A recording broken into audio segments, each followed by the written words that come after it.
get your whole conference to You sign have on to this. 220 Your whole conference could sign on to There this. are 220 Republicans right? in the House right now. You have You come to a 215 bill with me Democrats. with 11? You have 215 Is that right? Democrats. Well, how many votes does it take in the House? Are you- 218. Are you mathematically challenged? bro? No, I think you are. You have 215 Democrats. You could all sign on to this today Do me a with favor. 11 Republicans. Do It'd me be a great. favor. I've indulged you. I've given you your 15 You minutes haven't of you haven't fame. answered any of the questions. You're a but sure. complete and total embarrassment. Yeah. You're embarrassing yourself in your district right now, and you're going down to defeat Oh, I next know. year.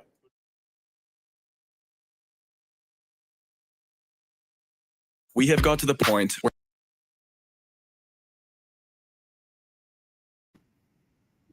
What? Let me see. I don't think it's a stage. I see someone saying that this probably they said they pretending they're fighting for their party. Holcomb gets money from I don't think this is staged. I really don't. And if Holcomb is supporting this new guy that's running for mayor in New York, Zohar, he is not pro-Israel. That's why I'm like, I don't think it's staged because if you know anything about this mayoral race here in New York right now, they kind of run it scared. They don't want this man to win the race. I think his name is Zohar, and they say he's anti-Jew. So that's why I'm like, if Holcomb is supporting him, I don't think it's that. I think they're actually legitimately arguing and fighting because now you're in a situation where the government is frozen right now, and he is shutting down key essential jobs or roles in the government. Then you have another situation where people that are required, the essential workers, are required to still work, and these are vital roles, and they're not working. Like for instance, air traffic controllers, Mm-hmm. they literally not coming to work. So it's put a bottleneck on travel. Well, not only are they not coming to work, sis. You seen the one I sent you where they have the pilots calling into an 800 number. Oh, I forgot about that one. They got pilots calling into an 800 number for instructions. Where's So you Hot- mean to tell me I'm flying a plane with people on it, and I have to get clearance to land safely so we can all go home, and I have to call an 800 number for instructions? That is crazy. And they got, because you got a situation, Burbank has shut down, Nashville has shut down. Who else? I think it's a couple of major cities that are shut down. So they're gonna have to pull up that 800 number. Because the thing is, if these air traffic controllers are not in those towers, that's a dangerous. Yeah, I mean, when they were in the towers, there was a dangerous thing. Planes was coming down, getting clipped, and all that coming. That was recently. So what they're literally doing is Trump is playing the game of I'm gonna put everything on hold. And he even says some federal employees will not get back pay. They're not getting their jobs back. And that's the whole Grim Reaper thing, right? Like he's really trying to put that whole Project 25 into place where he wants presidential power, and he's going to reduce the workforce, the federal workforce, because he's made many of mentions to, not necessarily them being furloughed, but being permanently fired. Yep. Yeah. So they literally shutting down. So while he playing that holding game, you got officials who the constituents are calling them and saying, "Wait, hold on, y'all. We got to make a decision because certain essential things are not being. Certain people are more. I think that's why they're making a big deal about the travel. People can't stand don't like the ability to go back and forth and travel by flight. Heck, I feel it right now. I didn't mean to cuss. I need to fly and go somewhere. But guess what? I can't go right now because I don't trust it and I'm not going anywhere. So people are going to be more apt to kind of raise a red flag to say, we got to figure something out.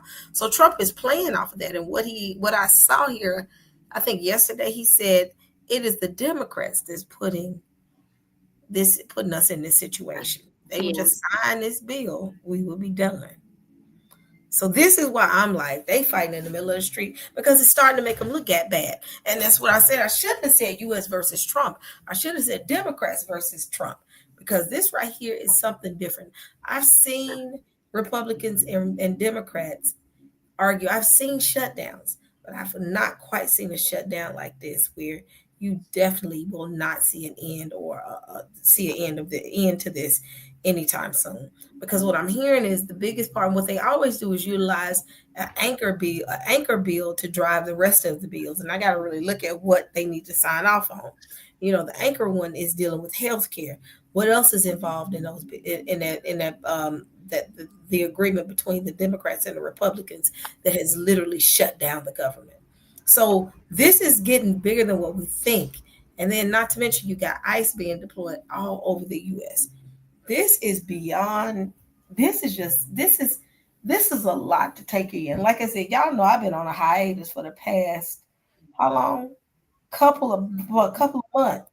And I'm like, and I told my little love this. I said, oh my goodness, I'm going to have to come out of this hiatus for a little bit just to raise my head to talk about this. What are your thoughts?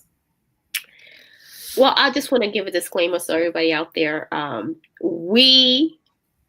think I can say this for Sister E too. We are not Democrats nor Republicans. Oh, no. We have to get those disclaimers because sometimes when we start talking, they be like, oh, they talking about they for the Democrats, they from the Republicans. I don't care nothing about that red and blue bird. It's both the same bird. It's the same bird. That's why I said that bird. I don't care nothing about that red and blue bird. However, I mean, we have to look at the signs and the things that's in our face. And I will say this. I think is everybody's playing their role. Everybody's playing their role. I do think that they're fighting each other for real, but I also think that they're the same bird. They're the same bird, so they all have to still play their parts with things, right? Yep, they're the same bird. I was trying to get the next video queued up. They are the same Anybody bird. else in the back that want to jump on it and be a part of this conversation? Because I like to see what anybody else may think about some of these videos that you sharing and the state of the world right now. Because every time you turn around, there's something new popping up every single day. Yes. And ultimately, if people, especially in our community, if we don't realize that this ultimately affects us, when you think about it, it ultimately affects us. It's ultimately about us. Yep, and I agree. Anybody want to hop up, they're more than welcome to hop up and provide their insight into this, because people don't realize if the U.S. goes into an utter chaos, this kind of puts a damper on the rest of the world, regardless of what all these countries are doing to say, well, we're building our own system. Oh, we're building our own financial system. It's not up and running and stable enough for it to keep, to maintain the economy from a world's perspective. But yet it's still, we're in the position that if U.S. falls apart or we go into a civil war or even we go into something like a world war, it can utterly impact every nation because of the agreements that they've made, the financial agreements that they've made, trading, that can ultimately hurt them in the long run. So with that being said, right now, this is the most unstable I've ever seen in this country. Like I said, I've seen where we've had shutdowns where people are pretty much like, yeah, we'll be back to work.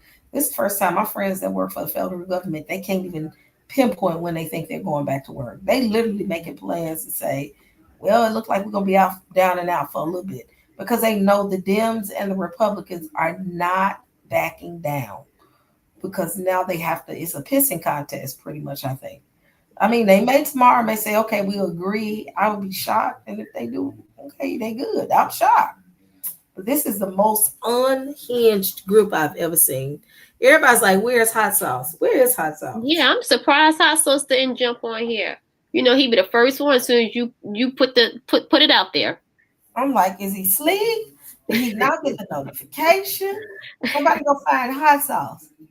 But you also know what, Sister E, the thing about it is they're going to have a whole bunch of chaos because they have to issue in all of the turning points, right? Like the new world order, the one, the one government system. Like they're putting all these things are happening for the bigger purpose of what they have planned down the pipeline, right? So I feel like all of this has happened because it's going to be chaos, and then they're going to try to implement the order out of the chaos. Yep. And that's what it looked like. It's just pure and utter chaos. And like I said, I've seen us go. I'm a Gen Xer. I'm Gen X, in spite of what Hot Sauce said, wherever he is. I saw the riots and the Insurrection Act implemented at that time. I didn't know that it was the Insurrection Act, but I knew, when he said it, it made sense. Mm-hmm. But it slightly shut us down from a world U.S. perspective. But this right here, this is not a siloed state with issues. This is every single state within the United States. Either they're on the side of the Democrats or they're on the side of Trump and the Republicans. And that's the divide right there. That's a little bit different from the LA riots. Yeah. But let's look at everything in its totality, right? And I'm sure I'm going to miss some things, right? So we have the government shutdown. We have the Democrats versus the Republicans, right? We have him deploying National Guards in different cities. You good? Right? We have him stating, huh? I'm sorry, my sister calling. I'll call you right back, Charlie. No, you good. We have him stating that the U.S. is in armed conflict with the cartels, right? So, so now we're in conflict with the cartels. He was alienating his alliances, which was Mexico and Canada. I mean, then you also have, and we need to understand some things that go on in these other continents. They come back, and especially Europe, they trickle back down to here. So then you have European and their WID rollouts, right? Like, we have so many things going on that is absolutely crazy. Him and Israel, they're buddy and everything that they got going on, trying to take over the world. I was just about to talk about the peace treaty too, as well, because they talked about they're coming to. We got so many things going on. They gave us a blueprint. They gave us the 2025 Project 2025. It's just so many things. They changed the name to Department of War as opposed to Defense. I mean, we are going into war with somebody. And that's the indicator right there. But the thing is, that's another thing. From an international perspective, they said Russia right now is pissed off at the U.S. And I saw something where they even think that they're getting ready to point. Let me go to that real quick. I don't want us to not talk about that. U.S. is literally threatening the U.S. I mean, Russia is literally threatening the U.S. I've heard. Now, I might be wrong. Where's the video? Where is it? Where is it? And I saw it. Is this it? And this is just. Where is it? Is this it? Dadgummit. And I'm last minute because I wasn't planning to talk about this. Let me find the video, but I heard that U.S. is threatening the colonial powers for WW3 or World War III threat, far as nuclear threat, and the threat has been directed to Britain and the U.S. and it has to do with, I guess, the weapons that they passed off to the Ukraine. And Russia is like, "Yep, I got you." So you got Russia. Then you got the situation, like you said, with Israel and Gaza. He's trying to do with Hamas, and he's trying to do the peace treaty. That peace treaty, I still think is going to be written on a thin paper towel. That's how I think. You ain't lying. It's only a matter, because I'm going to be honest. I don't think Israel's going to stick to that peace treaty. Israel do their own thing. They running America like they running us. What do you think? Like, do we really believe that he's running Netanyahu? He definitely not running that. So you got those international affairs going on. Then you have the internal things going on.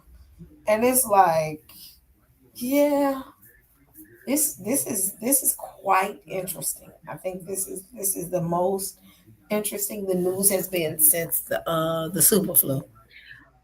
Right. It hadn't been this interesting. I'm trying to. Well, I want to also say this, just for people. We're talking about these things because they're headlines right now, right? But overall, and I think Sister E, correct me if I'm wrong, because I don't want to misspeak for you. But we know that it is part of prophecy, is part of Yah's plan, everything that is going on. So we're not going to not act like that. We know prophecy is revealing itself, and we are in a time frame where we are starting to see things come to life from the scriptures.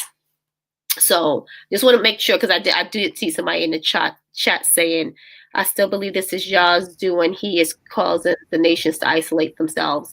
Yeah, I mean, yeah, we know that we see in prophecy before our eyes. Yep, but we got to talk about it because we need to make sure people are aware. Exactly.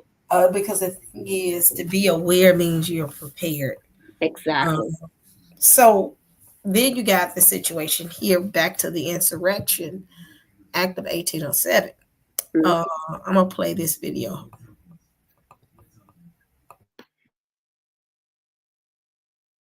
New moves and new threats by President Trump to send the National Guard into blue states over the objections of governors, even if it takes emergency powers to do it. Let me pause right there. I just want to pause. He's threatening to send it to blue states. This sounds Civil War-ish. The Republicans, because he's sending Texas National Guard. He's utilizing Texas's National Guard, which is Texas is a red state, to go into blue states. If this don't sound like a excuse my language, a damn Civil War, I don't know what it does. I don't know what it is. When I heard that, I said, wait, blue states only? Then he's utilizing Texas? Well, yeah, I think that they're pitting anybody that they can against each other. I think that they're pitting the Democrats versus the Republicans, right? Which is the blue states, red states. I think they're with the whole, Charlie Kirk thing. Oh, should I even say his name? Because at this point, you can't even say his name on YouTube.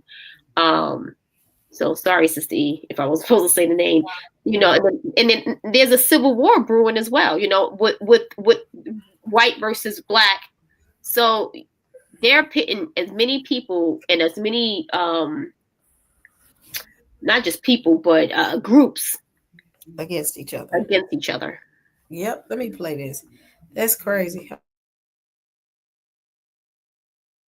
The Republican governor of Texas, Greg Abbott, posted a picture showing National Guard troops from his state boarding a military aircraft. We're told the president has activated Texas troops to deploy to the Chicago area, where protesters have been clashing with ICE agents. Flight records appear to show the troops landed in neighboring Indiana overnight as they await what comes next. Now, Illinois Governor J.B. Pritzker has called the mobilization an unconstitutional invasion. The city and state have sued over it, but a federal judge declined so far to immediately block the troop deployment in Chicago and has given the Trump administration until Wednesday night to respond to the suit. And if officials or courts stand in the president's way, the president says he could get around them by invoking the more than 200-year-old Insurrection Act. So far, it hasn't been necessary, but we have an Insurrection Act for a reason. If I had to enact it, I'd do that. If people were being killed and courts were holding us up, or governors or mayors were holding us up, sure, I'd do that. Let's get to CNN's Whitney Wild live in Chicago this morning. A lot of twists and turns and developments overnight, Whitney. John, so much is left to be seen. It is not clear if these National Guard troops will actually move into the city. Our understanding, based on limited information, mostly coming from the Illinois governor's office, is that hundreds of troops from the Illinois National Guard have been called up to move throughout the state. As you mentioned, the governor is also saying that Texas National Guard troops have been called up. As you said, they appear to have arrived, at least in the area. We do not know any timing on a potential deployment. It is not clear if they're going to wait until the courts weigh in or if they are going to move in before DOJ actually files their response to the Illinois lawsuit. DHS and Illinois law enforcement and local officials here look at this situation completely differently. Obviously, the Department of Homeland Security looks at the protests that have blown up at the Broadview ICE facility, which is an area about 30 minutes west of Chicago, where we have seen for weeks protests that have resulted in clashes with federal law enforcement. Multiple people have been charged with assaulting federal agents there. Further, DHS is pointing to a shooting that happened over the weekend with their agents after they say they were boxed in by 10 people. They were vehicle rammed. They opened fire on a woman who was eventually hospitalized and then was released from the hospital. There are 2 people who are now facing charges in that case. That is the DHS position. Meanwhile, here in Illinois, local leaders say this is all the result of DHS overstepping. You heard the governor's own words. He calls this an invasion. He says any of these interactions, any of these blowups are solely the result of DHS's egregious actions. Here's more from Illinois Governor J.B. Pritzker. Donald Trump is using our service members as political props and as pawns in his illegal effort to militarize our nation's cities. Since the beginning of this invasion, families have been snatched up off the streets or removed from their homes, zip-tied and detained for hours, including especially U.S. citizens and legal residents of our state. The governor says that they are going to use every lever at their disposal to try to fight this. Again, they've already gone to court. They are hoping for a temporary restraining order. Meanwhile, the mayor of Chicago, Brandon Johnson, signed another executive order. This is the last in a series of executive orders that we've seen. This latest one creates ICE-free zones, John, where he says ICE is not able to conduct any kind of operation, cannot stage, cannot process any detainees. And this extends not only from city-owned property, but also extends to private businesses if they do not want ICE on their premises. This executive order bars ICE from operating there. John? Got it. Whitney Weil again. We're watching the courts. We're watching the ground. We're watching Washington. A lot going on this morning. Thank you very much for all that. Kate. Absolutely right. And joining us right now is CNN senior legal analyst, former federal and state prosecutor Ellie Honig. So Ellie, where are we with, we've got Illinois filing suit. We have Oregon is filed suit. Where are we with these cases right now? So the law that Donald Trump is using so far is an emergency law, but it's not the Insurrection Act. Important to keep those things different. The current emergency law that he's using says that the president can deploy National Guard, even if the governor doesn't want it. If there's a rebellion, an invasion, let's put those aside. What he's using is a broader category if necessary to enforce federal laws. Now, do the conditions on the street meet that? That's going to be up to each individual judge. Thus far, in Oregon, in Portland, the federal judge there has temporarily blocked Trump's deployment. That judge has said, does not meet the definition of necessary to enforce federal law. In Illinois, I want to make this point.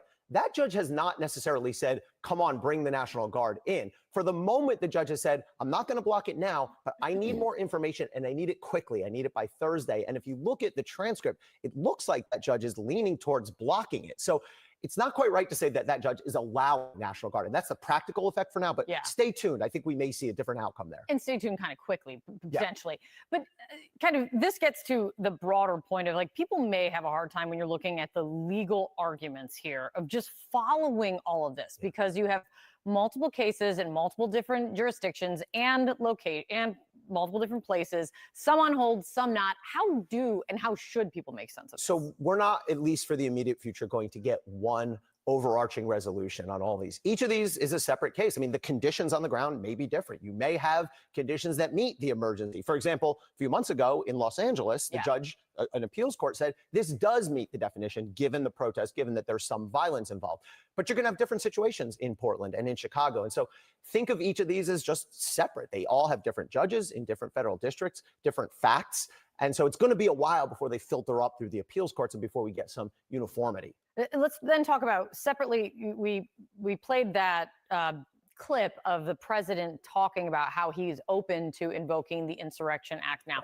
How would that be different? Okay, so the Insurrection Act is a different law. The important differences between the Insurrection Act and the current regular emergency act are this. First of all, the Insurrection Act involves all military. So that could be Army, Navy, Air Force, Marines, not just National Guard. The other thing is there is a Supreme Court case, goes way back, 1820s, where the Supreme Court said the president can invoke the Insurrection Act and the courts cannot even review it. However, since then, there have been other decisions that undermine that say, well, in extreme circumstance, if the president uses it in bad faith, we might be able to review it. But the Insurrection Act is broader. It gives the president even more broad powers. And that's why Trump seems to be talking about it as a potential bigger stick to bring out. Also sounds like another area where like the legal boundaries have yet to be tested, and that we could be heading in that hasn't been used since 1992, and that time was at the request of the governor of California. So we didn't have a legal dispute then. So yeah, a lot that we'll learn.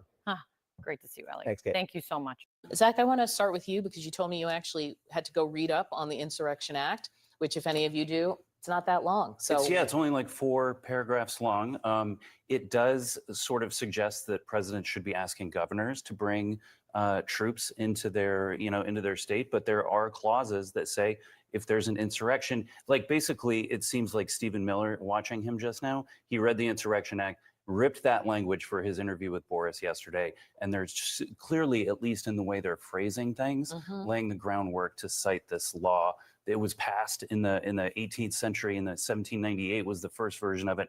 Hasn't been updated since Reconstruction, and it hasn't been used since the 90s with the Rodney King riots. And before that, I think more applicable would be when it was used for like school integrations. Like Eisenhower used it to integrate schools in Little Rock in the 50s. I want to talk about the way they're talking about this. What does it mean to be calling everything terrorism? Well, I think it takes away from the word terrorism then. I mean, like terrorist, as we know, and we've talked about a lot, like 9/11, I actually do think the drug cartels being considered terrorist is like... We're going to talk about that today. Yeah, I mean, I think that is fine. But listen, All right, I'm stopping right there, but hold on. That right there tells you it's only pretty much a matter of time because, again, you're going back in the situation where the president, it looks like he would have absolute power, puts it it takes the police department and it militarizes it. Right now, we're just dealing with the National Guard in Chicago. We'll look up, it's going to be some other service members in different states. It's the Dems against the Republicans. Well, definitely going to be other service members, sis. Because remember, even inside his address to the military at Quantico, he, when he says his rhetoric, he's not just saying rhetoric just to say it. He's planting seeds. Yep. Everywhere, and he keeps saying we have a war within. We have a war within. We have a war within. So you are absolutely right when you say that. Like he's going to start. He's going to do martial law at some point. He's just going to do the whole takeover at some point. He's going to bring in everybody else. He definitely is, and he's already said it. He said it on so many occasions. We just need to listen. Yep. This is going to be, and the thing is, people are listening now, because I can't say it, but something got real now. Real, and it's gotten to the point where you see a president implement an emergency. He said it first, an emergency act or a bill, and then he's going to proceed eventually, because off the rip, he's already said that they are fighting against law enforcement in Chicago, the citizens, and they're pushing back. That's rebellion. That's the definition of a key component that can cause him to enact the Insurrection Act. And we're not talking about a level-headed person. What's funny is people used to always think I was a Trump supporter, and I was like, no. I just know we were damned if we do, if we damned we don't. Either one of them, it was like the lesser evils. But between Kamala and him. But yeah, it's still, you got someone who's not gonna think through something. He's just gonna say, let's go and get it. Insurrection Act. Let's implement that. That's when, and people say it doesn't lead to martial law. Sounds martial law-ish. You know they're trying to avoid it to say it, but they'll do it. Right.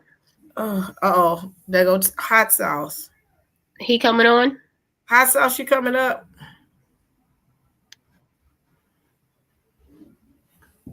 Don't you get up here saying nothing crazy. You know he is.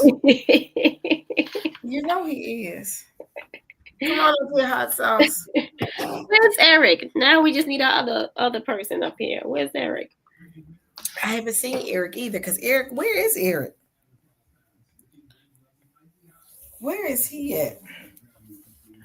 But yeah, it's gonna get interesting as we he's just listening today. Also, if I wasn't asking for him, he'll pop up. Oh, did he just say that? I'm so surprised. I am. He's not gonna come up here and harass you. So but I mean that's pretty much it. I think we laid it out. I mean, what else? Going back to like the whole insurrection thing, right? Yeah. So he sent them to Chicago, and he took them from Texas and Illinois, sent them to Chicago. Prior to that, like the prelude to me for this whole sending troops everywhere was when he sent them to California. We can't forget that he did send troops to that state. But then, he tried to send them to Portland. He threatened New York. He threatened DC. He threatened Memphis. I know those were out of his mouth. I mean, he said blue states that was crime infested. So he tried to send them to Portland. The judge denied that, right? And then you had Stephen Miller accuse the judge of doing a legal insurrection. I'm sorry, I just dropped something. He accused her of doing a legal insurrection.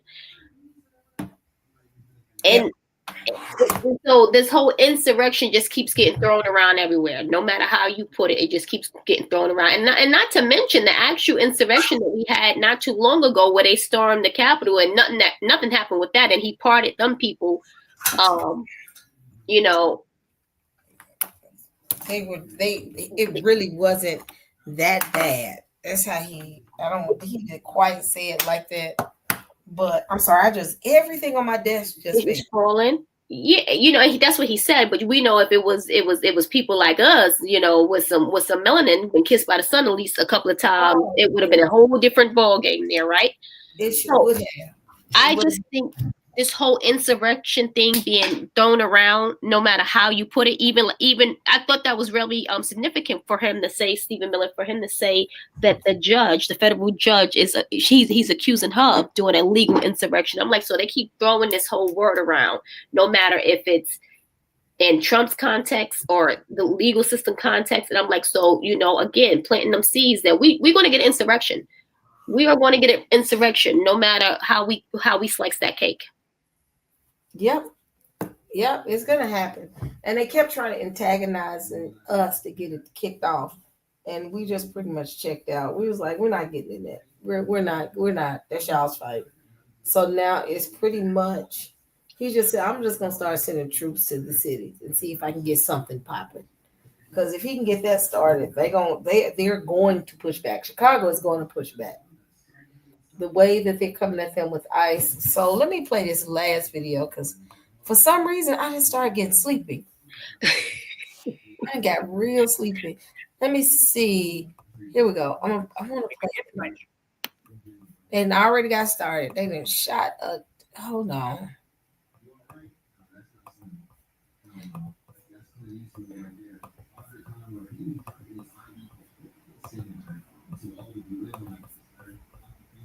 Where National Guard troops are mobilizing on the outskirts of that city. The governor of the state of Illinois does not want them there, nor does the mayor of Chicago. The president of the United States today called for those two men to be jailed. Quote, Chicago mayor should be in jail for failing to protect ICE officers. Governor Pritzker also.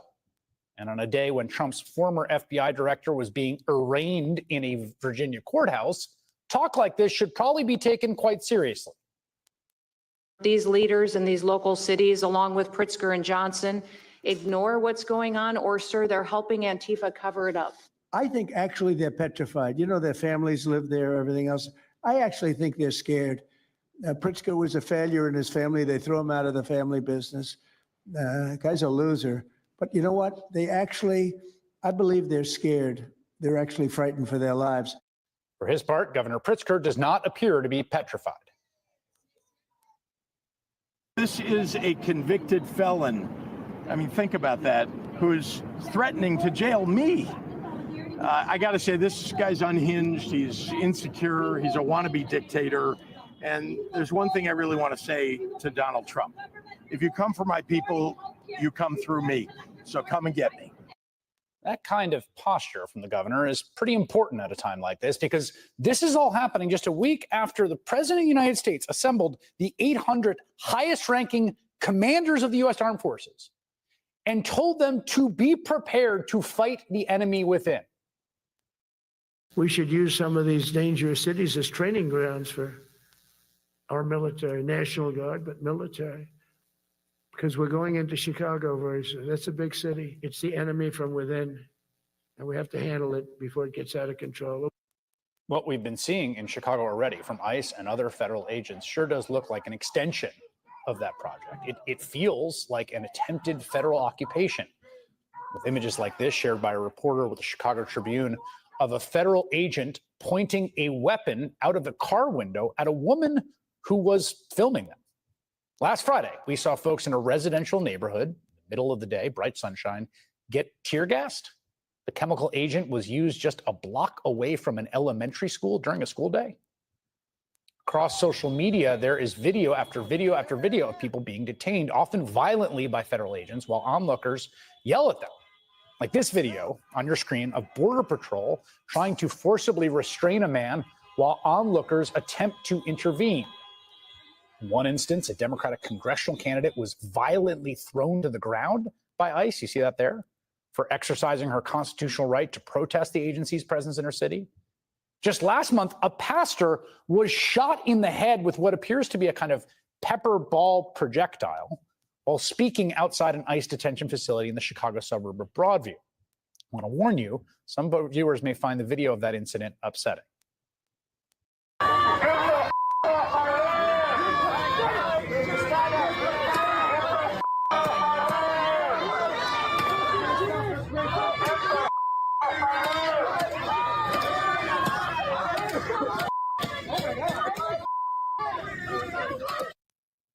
The Department of Homeland Security says those, quote, agitators were blocking an ICE vehicle and throwing bottles.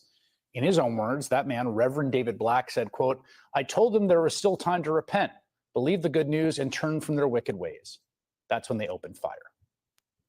And again, this is all just the beginning. Today, NBC News is reporting the White House is now holding serious discussions about invoking the Insurrection Act of 1807, a law that the White House believes would allow Trump to marshal federal troops to act as law enforcement agents in our cities without nearly as many legal constraints over how those troops could operate. They was looking for a city to kick it off, and they found the city. Chicago, I think, is going to kick it off, because again, if Memphis loses it, you might as well count it a wash. But Memphis, they go into the house. They said they can't go to jail. Too many of them got warrants. But Chicago is the city to kick it off, and it's not because of the sun-kissed individuals. It'll be the other people to kick it off. Oh, there go your buddy Eric. Well, hey Eric, but hold on before you go. See, hot sauce. I got the. Don't think just because you inside the chat, I ain't gonna get on you. His LOL, I love Trump throw. He is crazy as hell, but I like his style. See, I'm glad you in the damn chat and not up here saying that. But don't think I ain't gonna call it out. I'm gonna leave it right there. Hi, Eric. Shalom, shalom. How are you guys doing? We good. She already giving hot sauce that work in the I can't believe he. LOL. I love Trump though. He crazy as hell, but I like his style. Yeah, you just as crazy as you are. But let me jump back to this before I get off of the point here. So that's why he in the damn China not up here.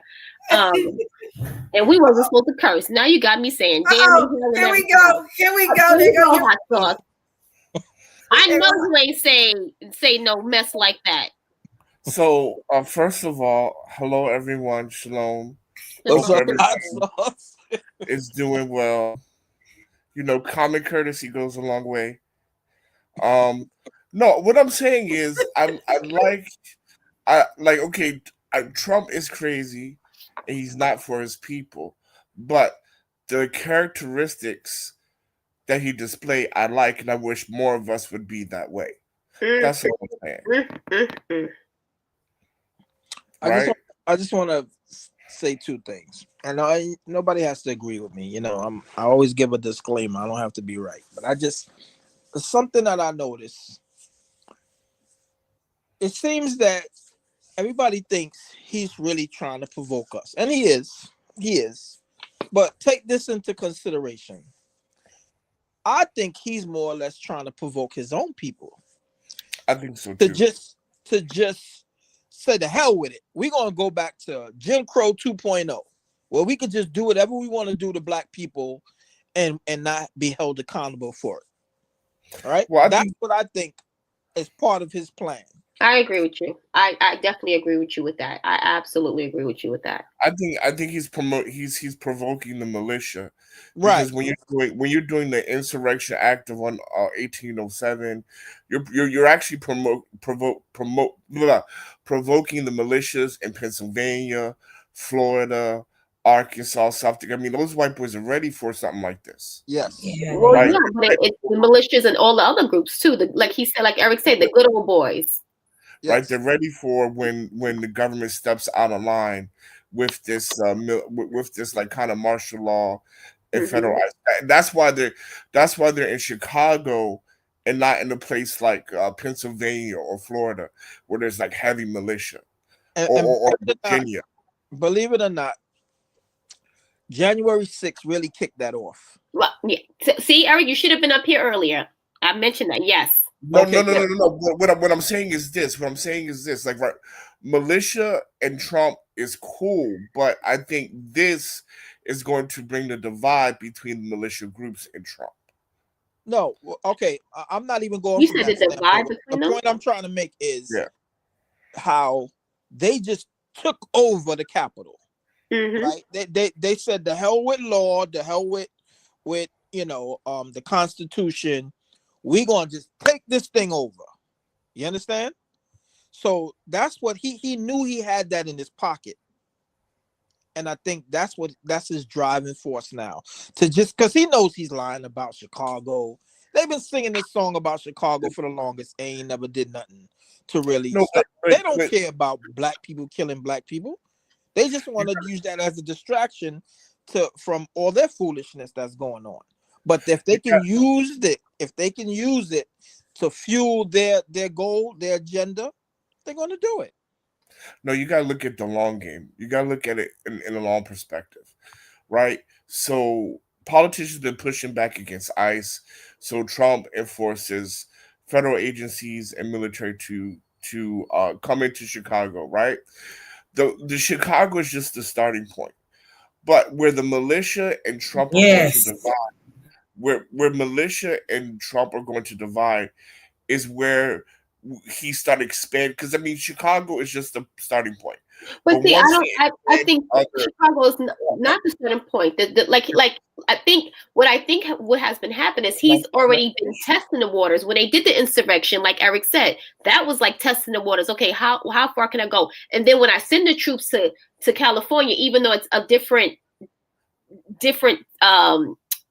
avenue, but those were testing the waters, and now he just keeps upping the ante. Yes. So now we're in Chicago. We're trying to go into Portland. We're trying to go into other states. Those two things are very different. When Trump had those people seize the White House, they felt that there was a tyrannical government. But now, when you have the military and federal agents in your back home, militia don't agree with that. Matter of fact, that goes against their tenets, and that's what's going to cause the divide. As you see the proliferation of federal agents and National Guard and military to be on American streets, this is what they prepared for. This is what militia. This is the point. This is what they get down for, a tyrannical government. And this is where you're going to see the divide.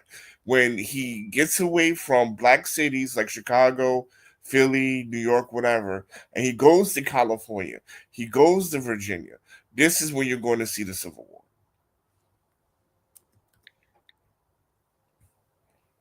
I think he trying to do it on with multiple groups on multiple levels. And let's not forget when you played that video, Sister E, let's not forget his opening statement. There was use cities for military training ground. Yeah, That's crazy. That is, and again, it goes back into the other part of that.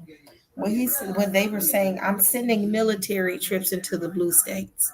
And I said, wait a minute, hold on. This sounds again, it'll be a divide not based off of North and South anymore. It's going to be based off of the Democrat versus the Republican. It's funny that you mentioned that, Sister E. The other thing I wanted to mention is this purple state foolishness, purple revolution nonsense. Okay, y'all know we in Babylon, right? Now, this is how I see it. I could be wrong. But this is Babylon. This is the daughter of Babylon. This is them like in the days of old when Nimrod was trying to build the tower. What did he need? He unified all the people. And the Most High said, let's go down there and see what these people are doing. I'm paraphrasing. Because the people are one, and nothing that they do will stop them. Nothing that they put their hearts and mind to do will stop them. So now there's no more blue state. There's no more red state. It's a purple state. Everybody's one. Everybody's on the same page. One world government. That is what I think this purple revolution nonsense is. But that's just me. I think one world government already exists. It's been existing since the 80s. No, I understand that, but I'm talking about building a platform or a foundation for the one world government. We've been in the one world government already. Mm-hmm. You understand that? I'm not saying that. I'm just saying something for them to now gravitate to. I hear you. Okay, this is how do you say? They're gonna make it all sound good. You don't have to be a Republican. You don't have to be a Democrat. We can just all get along type of foolishness. That's the unity that the Most High don't want. That is why he destroyed Babylon in the first place, because it's nothing good is going to come out of that kind of union, especially when nobody has ever cleaned up the act in the first place.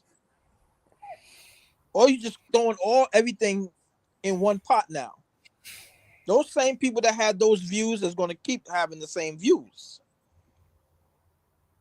The Democrats are going to keep playing us for fools, dangling carrots in front of us and never giving us anything. The Republicans never intended to give us anything in the first place. I mean, there's a left and right ring of the same dragon.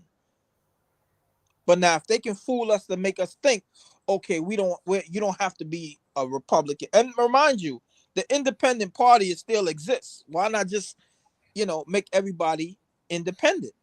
No, they want to change the game up. They want to change. You can't trust the independent either, because at any given time they can choose what side they're going to fall on. No, they want to get rid of the whole system and join everybody together and just kick off this Babylon foolishness all over again. That's just the way I see it. That's a good way to look at it. I want to make sure we get Zane. Is it Zane? Am I saying it right? Hey, how's it Zone. going? Zone. I kept saying I couldn't. I don't have I my thought it glasses. was an A2. Hey, what's going on, everybody? Shalom, brother. Shalom. Shalom. I hope everyone's doing all right. Yeah, I've been watching your screen for a few minutes, and I appreciate you guys letting me hop in. I have a few things I'm curious about though as well. And I don't know if you guys are sort of keeping it out. I know you mentioned like the Insurrection Act, but a lot of this stuff, and I don't know if you guys are aware of this as well, but a lot of this stuff is straight out of Project 2025.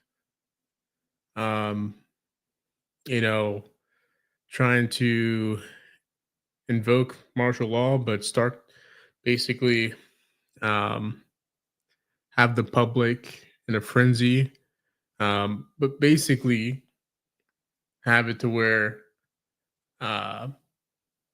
there's a quote unquote chaos that is riled up by ICE, right? The military that he's actually contributing to.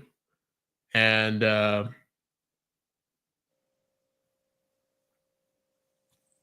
then starting martial law by claiming that there's a bunch of chaos when you're the one starting the chaos. So,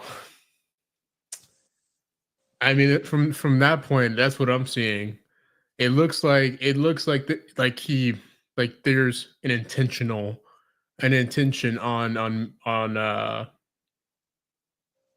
causing chaos and division, but it's to speed up the death rate, to flush out all the Democrats, whether you're a politician Democrat or just your average voter. And I think that's going to fold into minorities, black folks, brown folks. It's already happening. It's been happening on a lower scale, but it's been slowly increasing, because when you slowly do it and you don't just do everything overnight, people are less resistant to change. When they're like, "Oh, it's not that bad. It wasn't that bad last week. Have you seen it today though?" You know? And I think a lot of people aren't really looking at it for what it is.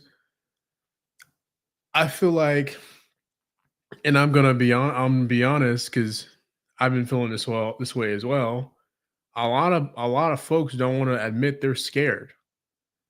And I see why. I see why. Because it doesn't seem to serve a purpose. But in this time, I think we have to be honest with ourselves, because if they're not going to be honest with us, we have to at least learn how to be honest with ourselves. You know what I mean?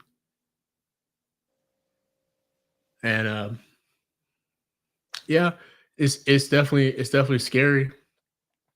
Just seeing the amount of Unrest. Yeah, but more so like just the blatantness of it, Oh yeah, that's in your face, Circumventing of power is what I'm referring to specifically. There's a lot of things being done, like using ICE, for example, right? Using ICE as like a police force, like a federalized military police force. You got them over there wearing um like army uniforms. They're not even army. People thinking they're army because I they honestly believe some of them are militia. Absolutely a militia, because they got masks on their face, they covering their face, they just black, snatching people up, no identification. Yes, absolutely. I peeped out. I don't know if you guys peeped it out like a few weeks ago when this suspicious assassin left, right? They call him a left because he's an assassin. So they said this suspicious assassin killed 2 ICE detainees. What does that sound like to you? I know what it sounds like to me. To me, it sounds like they trafficked 2 people that they wanted to kill, and they had a hitman go in there and kill him. Because the first thing they said was left-leaning.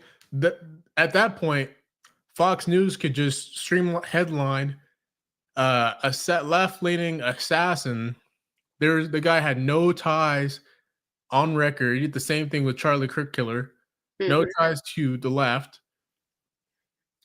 And he basically said, you know, I'm like, why would people that are currently out there protesting against ICE go and kill 2 ICE detainees?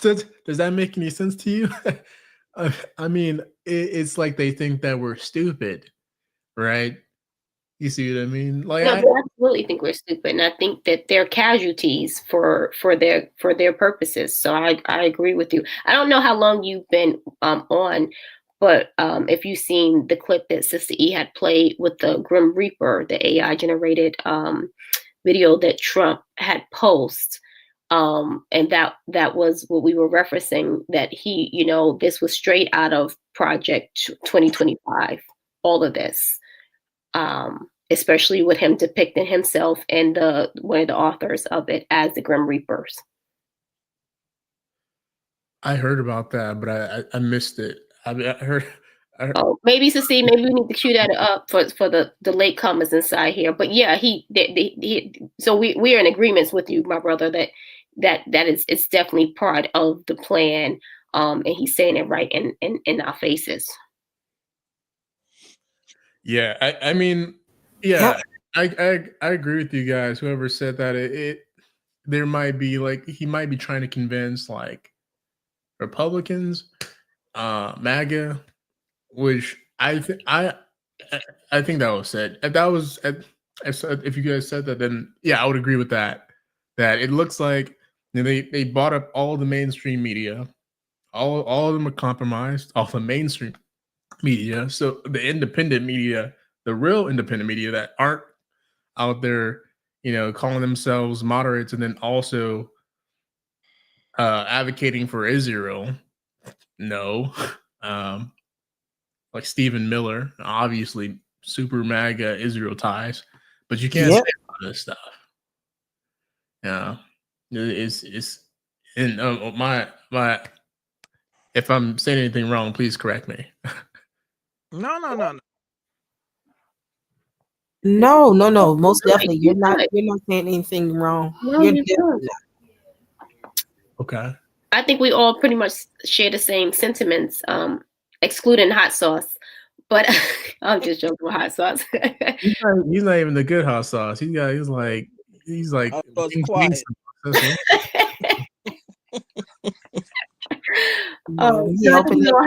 That's gonna be it. That goes to show he don't even eat hot sauce. He eats wing sauce in your ramen. That's disgusting. Yeah. That is too funny. That sounds like really on your case right now. You are funny. But I think Brother Eric brought up the point in you know, and with the whole going back to Nimrod and Babylon, the original Babylon, and just trying to bring it back there. And I have to push back a little bit on what Hot Sauce said about, you know, we already in the one world government. No, we have different sovereignties within this nation. So we're not under a complete one world government or order as they're trying to actually implement. Because we definitely have different sovereignties. Well, no surprise to disagree, but we absolutely are. It's called the World Trade Organization and WTO. Yeah, but I think what Eric was referring to was just like, or correct me if I'm wrong, Eric, when you were talking, was when the Tower of Babel and Nimrod established it and just having that one nation. We have different sovereignties within this country, these countries. We don't have one ruler to rule over everyone. Yes, we do. No, that's what I was saying, but I understand what Hot Sauce is saying. The system. Okay, let me just say it this way. to cut through the mustard. The system of white supremacy, that is the one world government. Now, when that totally implements itself, we have been in it for the longest. You understand? And it's going to get to a point where, when the scripture says that the whole world is going to know that we're the children of Israel, I honestly believe that's going to be when they really fully come after us with all guns blazing. You know, that we're already the target. Everybody hates black folks, but is a specific group of black folks that the world hates. There's going to come a time when they say, oh yeah, it's those Israelites, those people. It ain't going to be Ham. You understand? It ain't going to be any other black people but us. That's going to be the main target. Openly, not no mistaking us for anybody else. That's what I think. That time is coming. Well, yeah, agreed. I mean, Ham was against us back then too. Yeah, absolutely. Right. Agreed. I would make that correlation. I would say that those black folks are the folks in Israel, mostly, but a lot of the there's evidence to support that a lot of the dealings are from the elites within Israel. And I think a lot of this Charlie Kirk stuff exposed a lot of the stuff. And you got Stephen Miller just coming out in the blue. Now he's more vocal than ever. You got Erica Kirk, basically her wild adventures the last few weeks. You can't even. They're trying to censor you. They're trying to censor people and fire people. Just even saying, commenting on Israel itself, and saying anti-Semitism. It's not the case. So I don't know what to make of how we're going to combat this, but I know it's possible. I know there are checks and balances, and I think there's some evidence of that, and you got judges blocking certain orders. You got the different branches of governments. Sure, there's a lot of things that are consolidated within the legislative branch, the executive branch. You've got even the legislative branch, right? You've got Congress, you've got the House, all Republican, all MAGA, all bought up by Israel.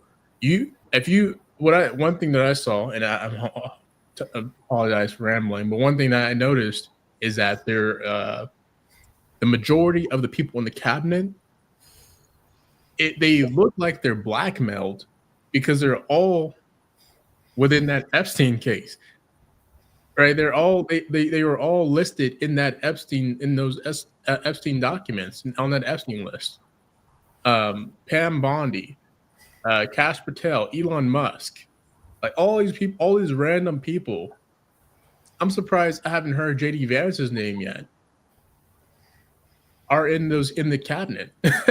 The Republicans voted to block evidence to block them diving into opening up the Epstein case. They voted no to do that. So, I mean, I feel like it's very transparent now. They're out, they're blatant, they're out in the open, and I think a lot of us are looking at it and we're like, what do we do? How do we make a difference? They're basically just out in the open, just doing things. Like they know that they think that they have like complete and total control. Stephen Miller on, I think it was Fox News, came out and said that Trump had complete and total power over the military, and that's not true. The military has the ability to deny an unlawful order. So I think that this restlessness and this despair. These are plays that they're running on us, right? But if we're peeping, if we're being proactive on like how we're combating it, I think that there's definitely a misinformation campaign. It's a disinformation attack, is what it is. To be specific, it's definitely on the level of MK Ultra and COINTELPRO. And I think the people feel like there's no possible way to go back. Yes, there is the midterms.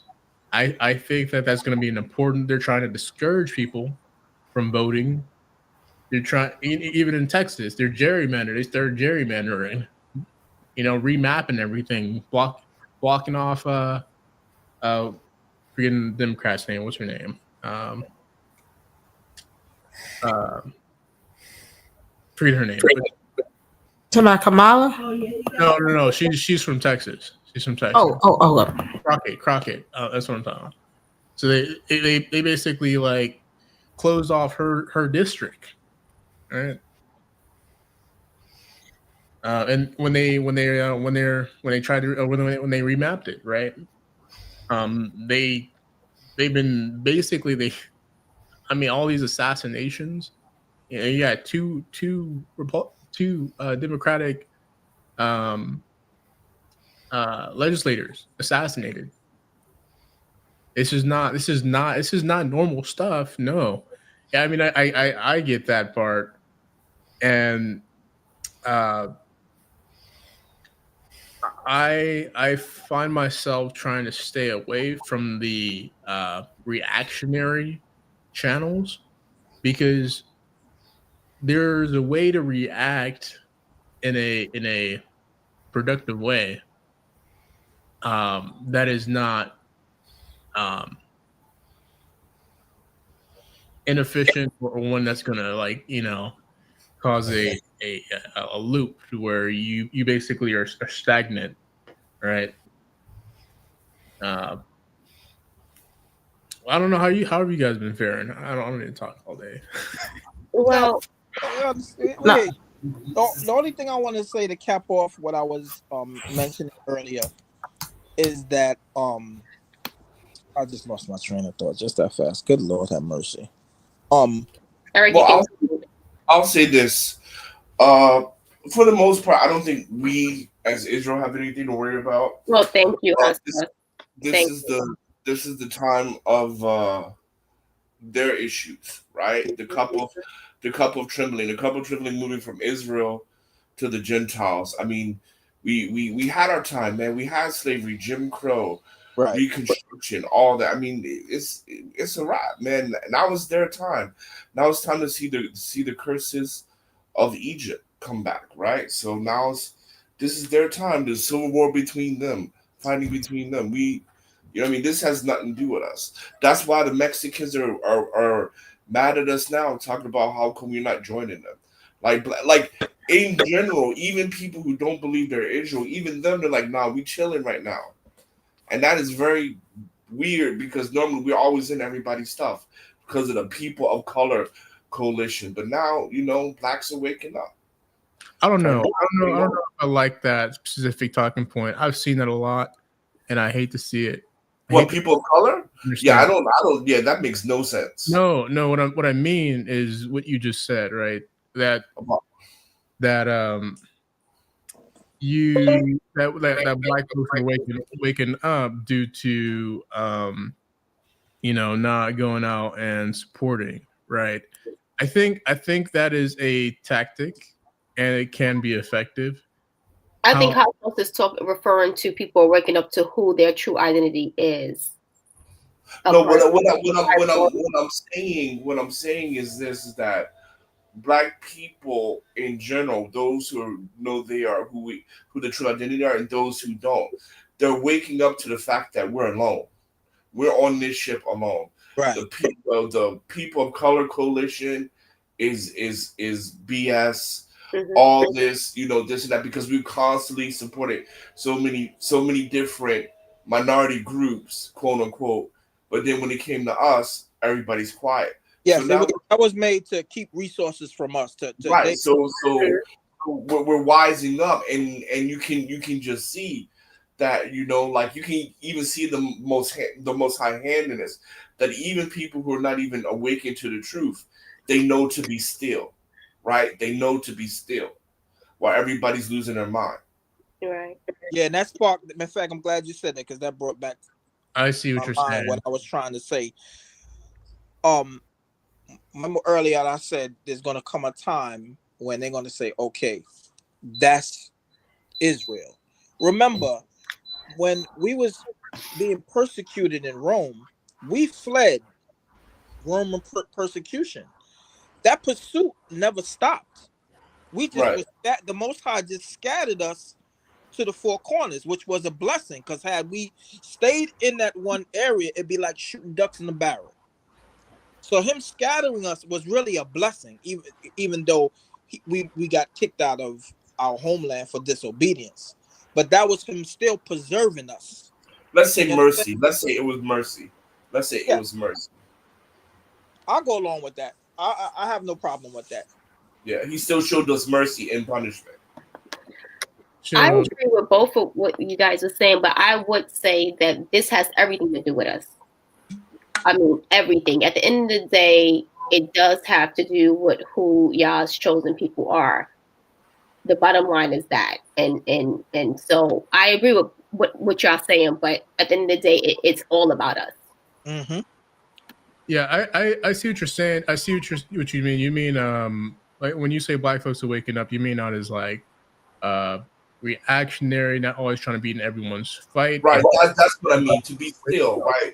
To be still, not saying that everybody knows their true identity, but to know that, okay, for whatever reason, right? We know to be like, okay, this has nothing to do with us. Let's go ahead and mind our own business and think about what we need to get on. And then on top of that, you also see blacks wanting to leave, right? Whether they're Israel or not, you can feel it, you can see it. Mm-hmm. It's time to leave America, because even in the prophecy, it's either in Jeremiah or Isaiah, right? The most High said that he will create conditions that will make us want to leave. Mm-hmm. Right? Yeah. I'm gonna say that I'm not leaving. This is my home. I was born here. My family is born here. I'm not I'm not about to be redlined up out of here, because that's what they did to us in the past, right? That's my bar. But as far as, so you don't believe in a second Exodus? I don't agree with your interpretation of it. Okay, man, I stayed here. Cool.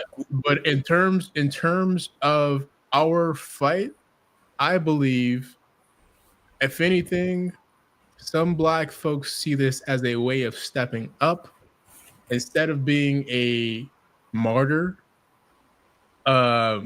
Because we've had so many of them, they're staying back as Americans.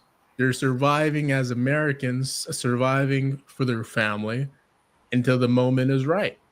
I do. Can I just? I do think that black folks will step up when the time. And black folks are stepping up now. I'm not even going to say.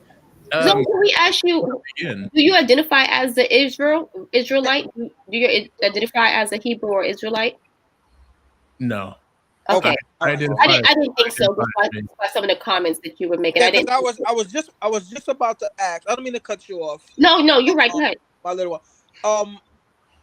I was just about to ask, because considering, right, that this place was never, as an Israelite now, you already said you're not. I'm specifying as an Israelite. This was never our home. This was a place of punishment for us for disobedience. But being that you don't identify as an Israelite, I understand. One second. Let me ask a deeper question. Are you African American? I am black. I'm sorry? I'm black. So are you descended from slaves? Yes. Okay. Okay. I think that makes a good mix because I'm trying to lean towards not just It having. does mix, but when we talk, I think that's where the disconnect was coming from because most of us up here, we identify as Israelites, Hebrew Israelites, people from the scriptures. And so when we were saying certain things, that's kind of why I realized that he wasn't, because how he was responding to the things that was being said. Yeah. But I mean, it's very insightful, and I'm enjoying this. That's why I haven't jumped in. I respect his decision. I do That's too. more room for me. That's more room for absolutely. me in the wilderness. And to be honest, Oh with my you, gosh! Wait a minute. Did y'all hear me? A joke, just a joke. Get him, I'm Lisa. not saying this to be. I hear what he said. Come on, we was having a nice civil conversation without me. I'm being civil. I'm being civil. I didn't hear what he said. Nothing. It's We just joke. Me and him joke all the time. We're jokes. It's jokes. Yeah, it's nothing towards you. You're good up here. This is no. I really do. I respect your decision. If you consider yourself non-Israelite, I respect it. I just see myself as another black person raised in America. The same story as most of us, right?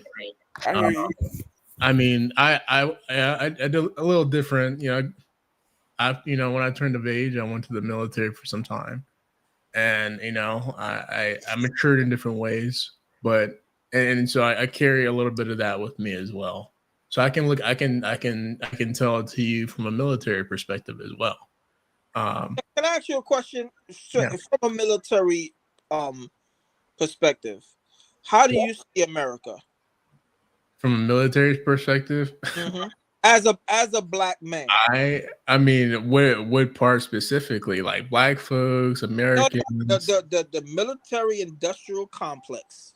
Okay. How do you view that as a black man? Okay. Well, can you be more specific? Like what part of it? Well, basically, what he's asking you is, okay, obviously well, not obviously. Let me take that word back.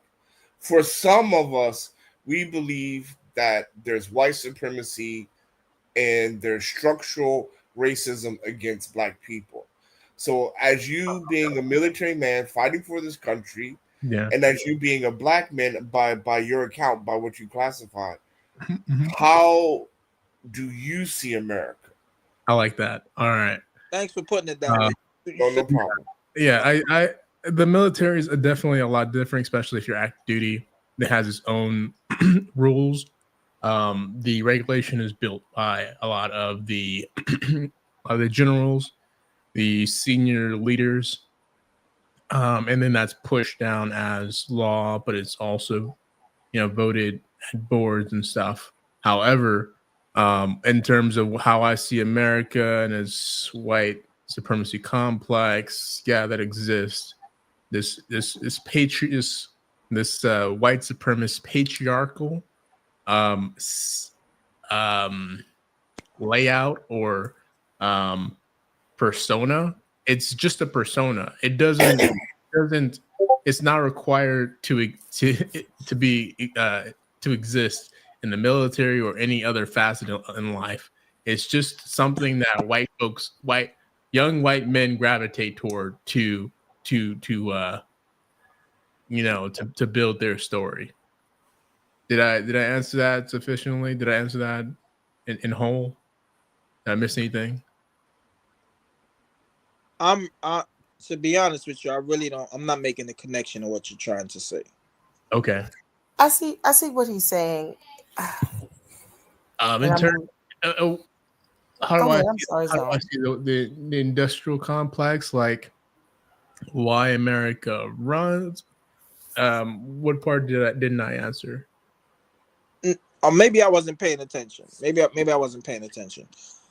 My basic question is, being in the military, like Hot Sauce put it plainly, he said it better than I did. As a black man in this society, knowing that the system is ruled on white supremacy and everything from the foundation of from the inception of this country up until today, this country is based on white supremacy. You fighting for this country, and I'm not saying that's a bad thing or wrong thing. I'm asking you how you feel about being in the military or served in the military under those circumstances as a black man. Okay. Well, I will say that in America's inception, it was built to be a egalitarian, not a patriarchy or matriarchy. Is meant to be egalitarian, and white supremacy or the patriarchy started coming in through white supremacy, maybe a century later. But that doesn't more so shows up in America's culture and aspects of America's subcultures, as opposed to a definitive American culture or aspect. Yet, in term, there's no explicit ruling saying, you know, black folks can't do this, white folks can't do this, right? I don't think he's asking that. I think the question is maybe why. Why, as a black man, you joined the military, knowing how this country treats us? Why do you say that this is your land, knowing that the way this country treat us collectively? Well, maybe not you individually, but collectively. So I joined knowing the history, knowing that there were slaves and that there were black people that went in to the military. Now, not just slaves that first, that are some of the first people to start the U.S. Army in the military that were black, but also people in the 20th century that were black and that didn't get military aid, like, you know, not access to 9/11. I went in with that knowledge to try to go in and experience have my own experience with fresh eyes, basically.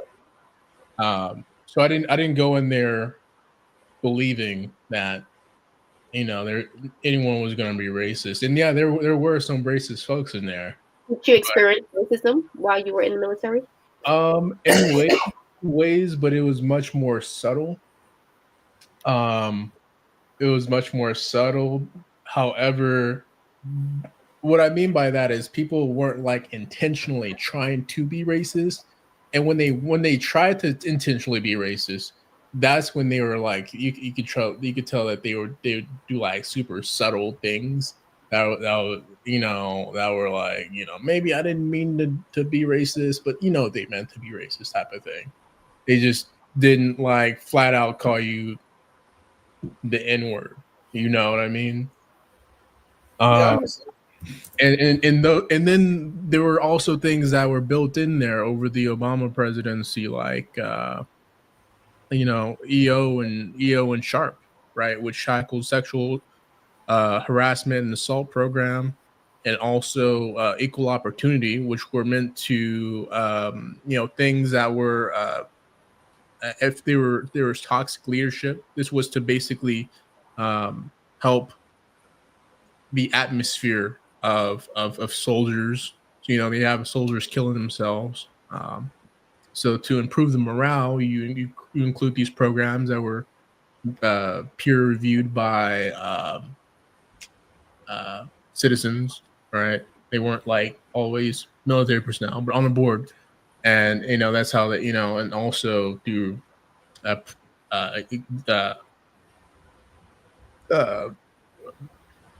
presidential orders as well, right?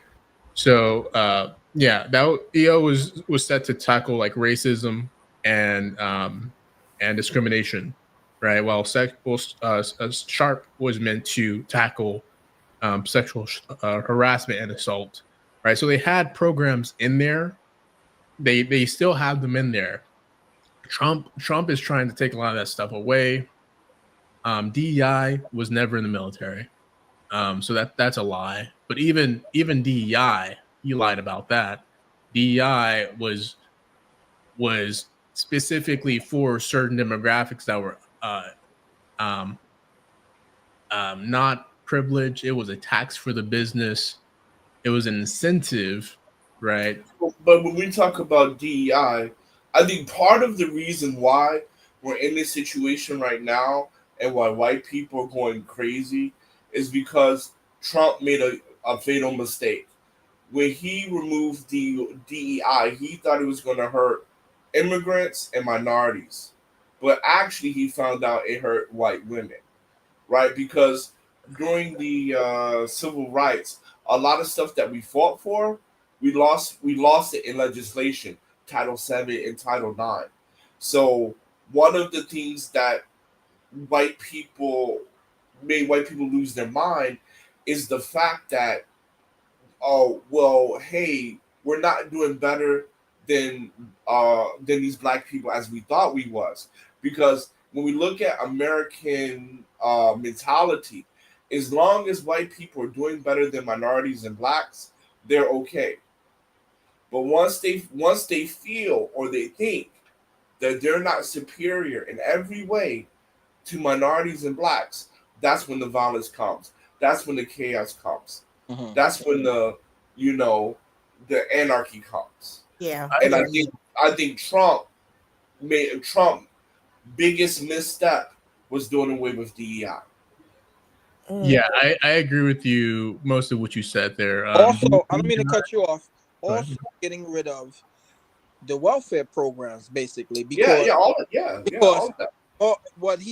they try to label that as black folks, but it's more white folks on these programs than black folks. Right. And because of his ignorance in seeing everything, food stamps, welfare, as being black, he went straight for it, but he don't know he was hurting his own people by doing that. That kind of reminds me of like when people say that Trump is like the first black president, and really what they mean is Trump is the first ghetto president, but they associate ghetto with black, and so they did the same thing with Charlie Kirk, you know. But to get back to I have another question for you. I'm just curious. I'm sorry not to cut you off. You can answer. I'm just curious. What have you been watching CCC channel for a while, or what brought you in today, or have you been watching this before? No, I caught you guys for the first time today. But I was liking the conversation that I was hearing, and I was hoping to get like a good conversation out of it. Gotcha. I feel like in this time we're all pretty like secluded and closed off in our own groups, and I think in that instance, you don't really learn anything when you're in your own groups. I This agree. is true. You're right. You know what I mean?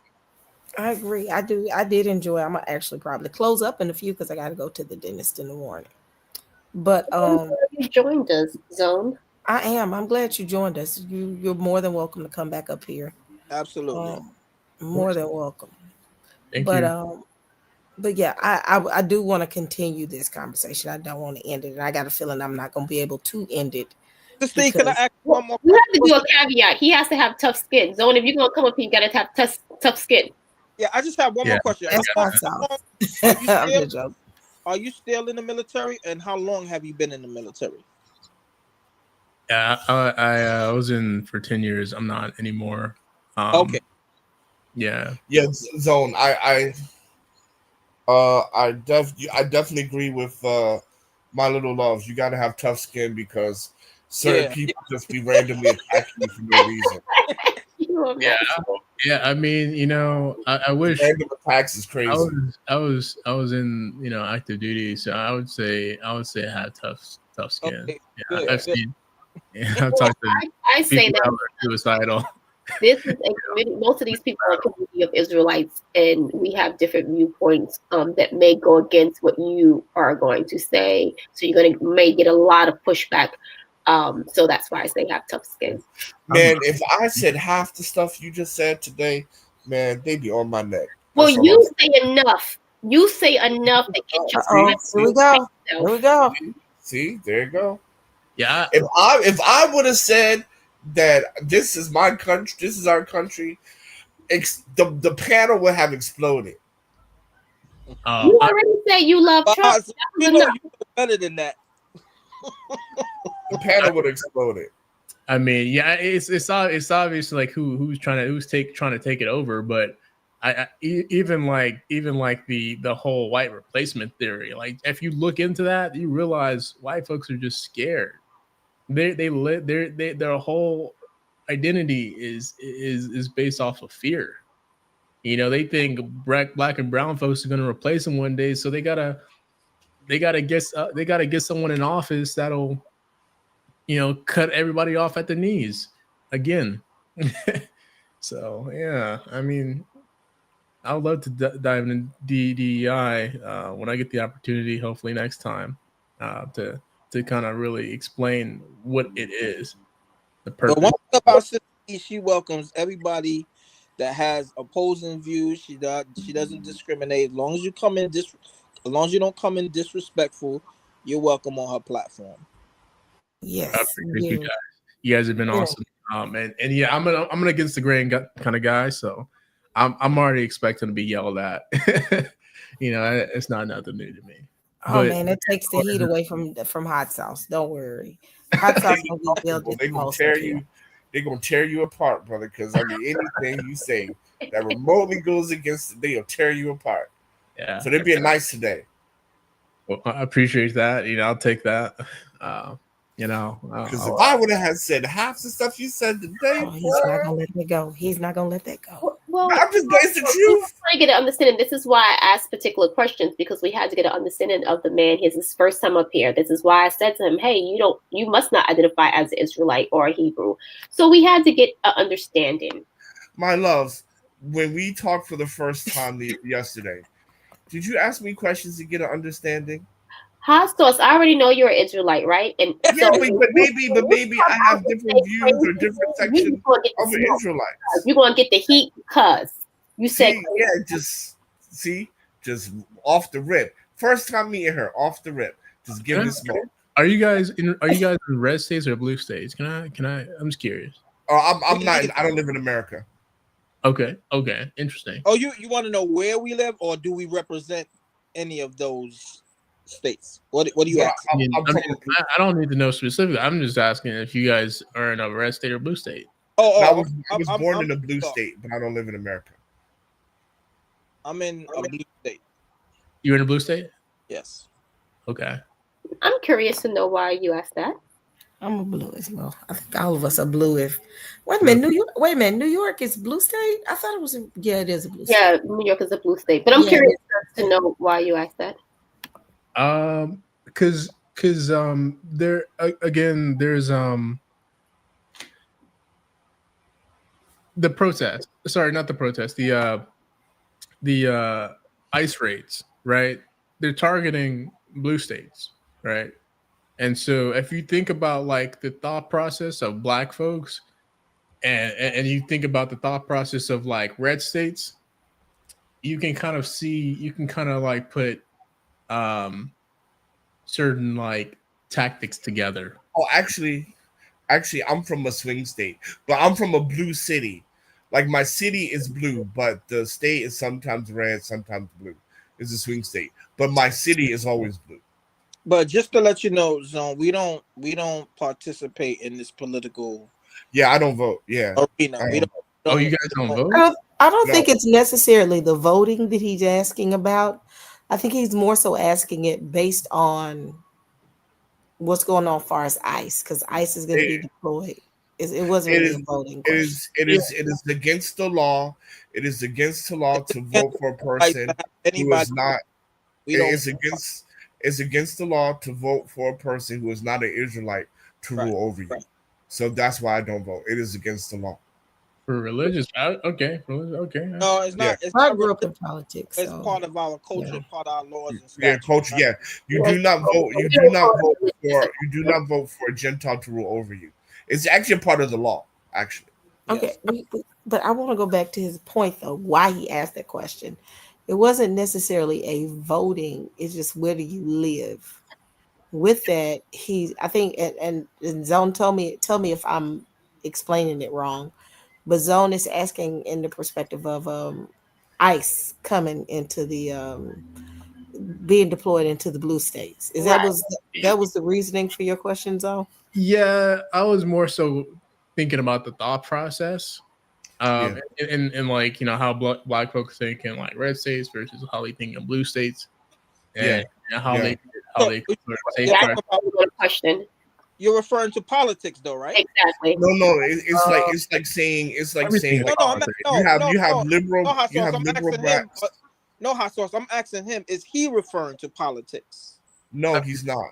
He said thought If you think of everything is, to me, everything is politics. Yes, he was definitely referring to politics. Like, yes, when he asked the question, that's why I asked him. When he asked the question, he was referring to, we wanted to make the distinctions between. The man literally said thought But process. I think it's imperative that, like Eric said, and like Hostos elaborated, that we let you know that we have a culture of not participating in the system. Yeah, but I mean, I get your point, right? Because you have conservative blacks, right? Red states, Candace Owen type folks. Then you have blue state black people like Al Sharpton, right? But I don't think that really applies to Hebrew Israelites. We're on a whole different. Yeah, that's what I was trying to get him to clarify. But I get your point, right? If you're asking like blue versus red states, like Candace Owen folks would be more red state folks, good red state, and then like Al Sharpton people, non-conservative blacks. I get your point, but for Hebrew Israelites, it's totally different, right? We're on the law, statutes, and commandments. Oh, my thought process is way different a little bit because I'm thinking about the algorithms and stuff too. Algorithms are not just decided based off like what you click on. It's like location, sure, location, race, age, like which Wi-Fi you go to McDonald's and connect, and you might get some McDonald's commercials. Sometimes you even like you can alter. There are software. There's like software that these companies have on their phone, like Apple and Samsung, where you can listen, and then they push out that data to companies to promote, like restaurants and whatever on your phone. And that's how you get like, oh, Nike wants to sell me shoes. Now we're just talking about these Nikes. That's how that happens. So, Zone, I have a question to you. Which way do you lean? In terms of like liberal, conservative, red state, blue state. So I'm in a red state. I'm born from a blue state, but I am an independent. And so I currently, I've been leaning toward, voting for not voting for Donald Trump. Looking at, Bernie and AOC. Kamala was probably the better pick this time around, but a lot of people were saying that she's a tether, and I can't argue with them people. If you're dead set on that being the hang up, that they want to come and find a way to take your reparations, and we don't even have reparations. I've tried to run like social experiments on how people want and why people want to conduct reparation. I'm all for reparations.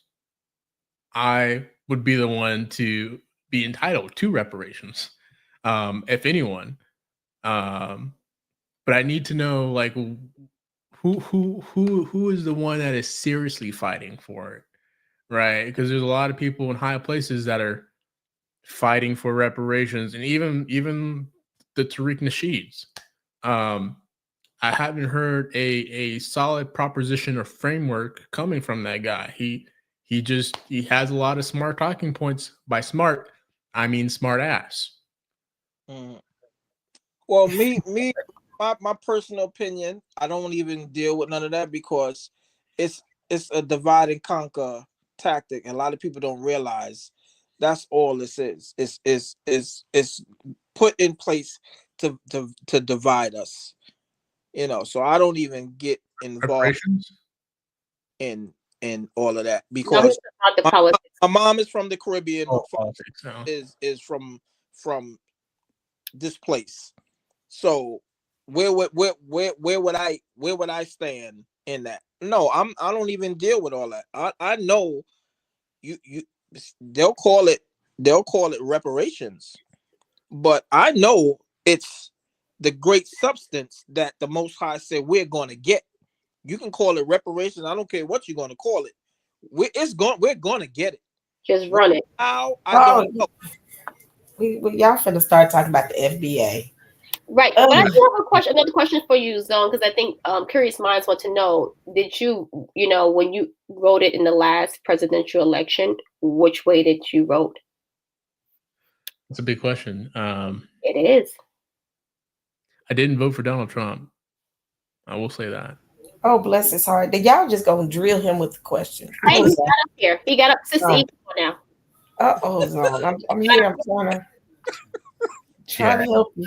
I didn't vote for the guy that was obviously going to do this to black folks and brown folks. No, because I think the first time or the second time, or both times you didn't. I had never voted for Donald Trump. Okay.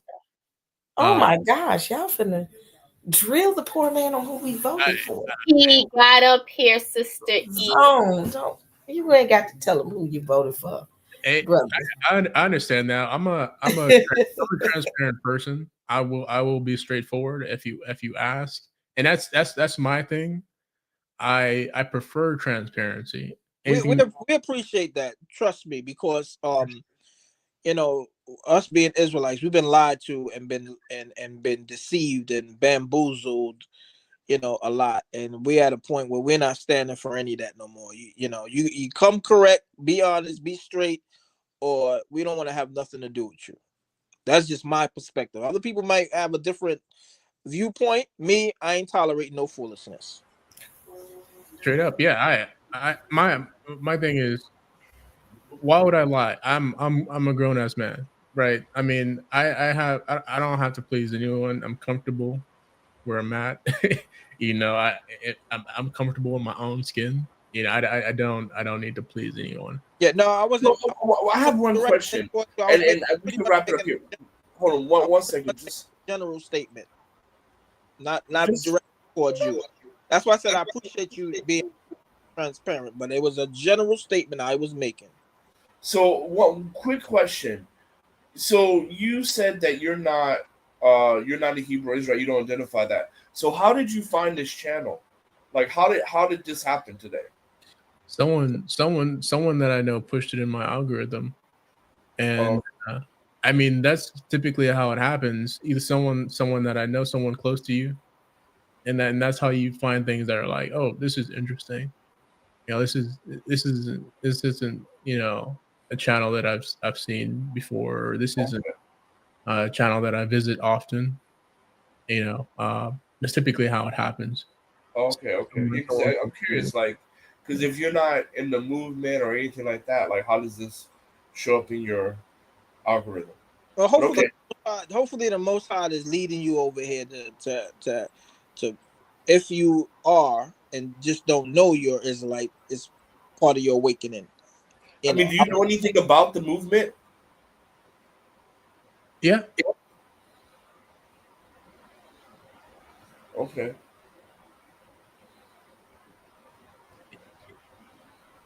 So would you say it's something you would believe? I'm not the person. Somebody else take over, because I'm not the person to like introduce and all that and talk about. So somebody else can take it from there. No, just what I said. Hopefully, it's the Most High leading him. If he is an Israelite and don't know it, bringing him You know, but he knows something about it, though, right? He said he knows something about it. Yeah. Hey, I'm sorry, you guys. Not to cut you guys off. However, you know, Sister E mouth hurting over there, and she got to go to the dentist. Yeah. But we got on here. We wanted to let the saints, as Sister E always say, let the saints know what was going on, and that's why we were discussing the temperatures in the world right now, with the Insurrection Act, with the government shutdown.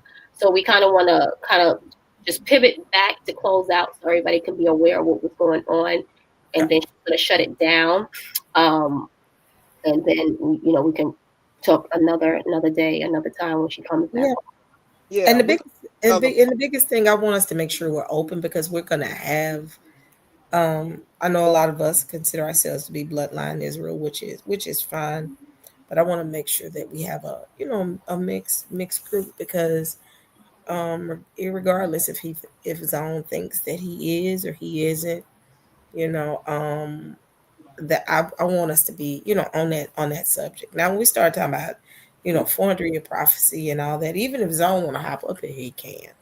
But we're gonna have all types of different types of people coming up here, and that's what it gives us a good mix in the conversation. And I think Zone brought some great points and great talking points with this conversation, dealing with the politics and getting into the military side. So I just want to kind of make sure that we welcome those that don't consider themselves to be Israelites. When we have Israelite conversations, he may even be a Gentile, and he come to find out that these Israelites is pretty cool. I want to cleave to them. So yeah, we absolutely, we're not just excluding anybody. As long as you're not against us, then you with us. That's how I feel. Yeah, I got family that are Black Israelites. I'm not. But don't confuse us with everybody. Like, we're not a camp. We're not all that. We're not. No, you take us as what we say to you and how we come across to you. We ain't Christian. You're gonna hear real people, real talk. We ain't Christian hypocrites. You understand? So yeah, we're followers of the way. Yeah, I think all of us are believers in Christ. So, Sister E, I think we should close out with. Yeah, that's why I was getting ready to close out. Just so anybody that came in late and also someone can see the video with the Grim Reaper, just to let you guys know the climate of the world and what's going on right in our face, so we can close out with that. Yep, I agree, because this tooth is waking up. So thank you for having me, Sister E. Love you, bless you, blessings to the panel. Thank you, guys. Shalom. Okay, thank you. Shalom. All right, everybody. Thank y'all for joining me. And I will see y'all this week. I got to be up at 6 o'clock to go to the dentist, to be there at 8 o'clock, because the traffic is going to be a nightmare. So hopefully it won't be that bad. But all right. Well, thank y'all. I will see y'all later on this week. All right. Closing out. All different type of information every week. Let me speak. If you subscribe, we're going deep. Love Talk, Sister E. God's work, Sister